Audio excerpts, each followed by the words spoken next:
It's the Friday Orange and Blue Report, a chance to take a look at the opposition here for tomorrow's big game. Virginia playing host to the Louisville Cardinals in a 12:30 game at Scott Stadium. Orange and Blue Report brought to you by the UVA Health System as always. I am joined by the ball hawk, Ahmad Hawkins, and I am Dave Koehn as we break this thing down. And ball hawk, you know, this is an interesting game because from Virginia's perspective, you come into this game as the favorite. You wonder how many more games there will be like this for a Virginia team that is fighting so hard to get into a bowl, to get that 6 wins. And you could see a week ago with all the lengths Virginia went to get that game in against Ohio, how important every game is. This one really does fit the bill. It definitely fits the bill, Dave, and Virginia is favored, like you said, and probably down the road, they'll probably be the underdog, so this is uncharted waters. As of now, I know they just played Ohio and they were favorites, but this is a game they need. This is starting out ACC play, so you want to start off on a great note and get the ball rolling, just like we did last year after we beat Boise State.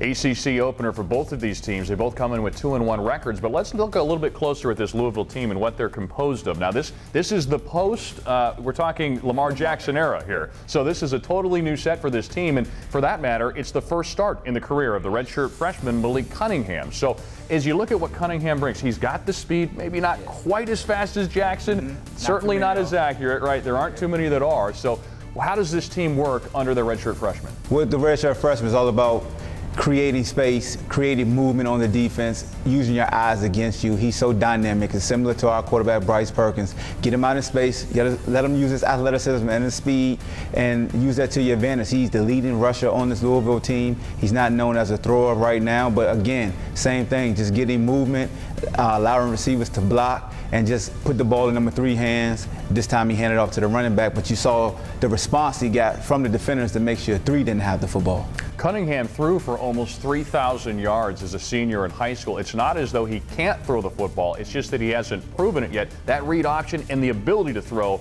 it can put a wrench into Virginia's plans. It definitely can, and the great thing about the read option is you cause the linebackers to get sucked up to the line of scrimmage, and entails that it opens up a lot of zone windows in the middle of the hashes, so that allows nice pitch and catch throws. And the way that Coach Petrino draws up to his plays, he uses your movement against you. And this young man is so dynamic as a DB, it's a nightmare to check receivers when you have a guy that's a dual threat. The other part that can't be lost in this conversation is the fact that Louisville has a trio of receivers that you came into the season, these were considered to be 3 of the best in the conference. Well, so far none of them had over 100 yards receiving, but you have to take account of them. You definitely doing right here. You have the mesh concept, what you like to run when you got teams playing a lot of zone defense, and when you have a young quarterback. What it does is it creates a natural pick with the referee, and you run guys out of a zone, and then you have guys replace it, and just like that, it's a run after the catch.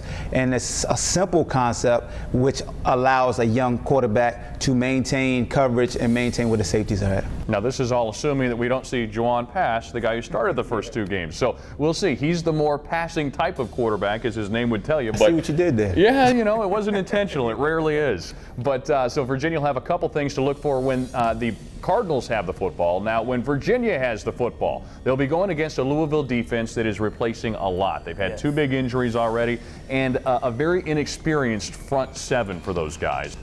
You wonder if you can potentially break off a couple of those big plays like we saw a week ago against Ohio, where Virginia had they had 3 plays of 75 yards or more. That's a great point, Dave. With that inexperience at the front 7, what Coach not likes to do, he likes to window dress, bring a lot of guys in different positions pre-snap, and even at the snap of the ball, you have guys going in motion, just taking the eyes of the linebackers and making them see false reads. And if you look at when Jordan Ellis had his long touchdowns, the middle linebacker actually just ran with the motion guy, and he was up on the 2nd level. So you can see them doing that against Louisville just because they're so inexperienced and their eyes aren't trained to really be fundamentally sound.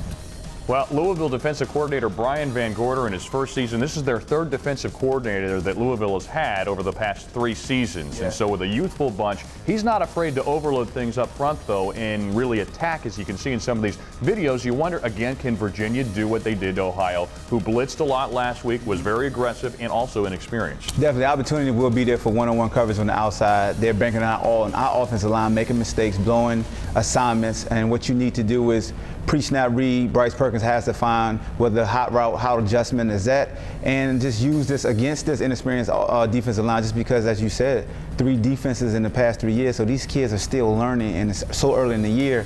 You can overload a side and take advantage of matchups. Every game's got more than one key.